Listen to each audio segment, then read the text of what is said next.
High, আজকে না আমার বডির একটা সেলও রেডি ছিল না কলেজে যাওয়ার জন্য। এত বৃষ্টি হচ্ছিল, আমার বাড়ির সামনে তো জলই জমে গেছে অ্যান্ড এতটা জোরে বৃষ্টি হচ্ছিল যে আমি পুরো ভিজে যেতাম। তাই লাস্ট মিনিট কি করব ভেবে ব্লিঙ্কিট থেকে একটা রেনকোট অর্ডার করিয়ে দিলাম। I was looking like a Joker. আমি রেনকোট পরতে একদম ভালোবাসি না, বাট কী করবো, না পরলে পুরো ভিজেও যেতাম। তারপরে আর কি জোকার সেজে আমি স্টেশনে চলে গেছিলাম। ট্রেনটা তো আজকে ভীষণ ফাঁকা ছিল। তারপরে আমি কলেজে ঢুকে গেছিলাম, আর কলেজেও একইভাবে বৃষ্টি পড়ে যাচ্ছে, একটু ফোঁটাও কমেনি। দেখো কীভাবে মানে আমার পাঠা পুরো ভিজে গেছে। এখানে তো কাউন্সিলিং হচ্ছে। যাই হোক, কলেজে ঢুকে এই মোমেন্টটাতে বৃষ্টিটা একটু কমেছিল অনেস্টলি।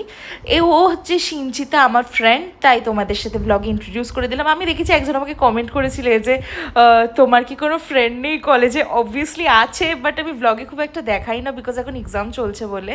যাই হোক, এক্সাম হয়ে গেছে, আমি বাড়ি চলে আসছিলাম। অ্যান্ড সেই মোমেন্টে কী হচ্ছিলো বলো তো, ওয়েদারটা একদম পারফেক্ট হয়ে গেছিলো। মানে বৃষ্টিও পড়ছিল না, বাট একটা ঠান্ডা ঠান্ডা ওয়েদার ছিল। বাড়িতে এসে তো আমার খুব ভালো লাগছিলো, বিকজ থিওরি এক্সাম সব শেষ। আমি দেখছিলাম একটা মুভি, এটা একটা সাউথের মুভি। তোমরা জানো আমার এই কিউট ব্লগটা তোমাদের কেমন লাগলো। ওকে, বাই।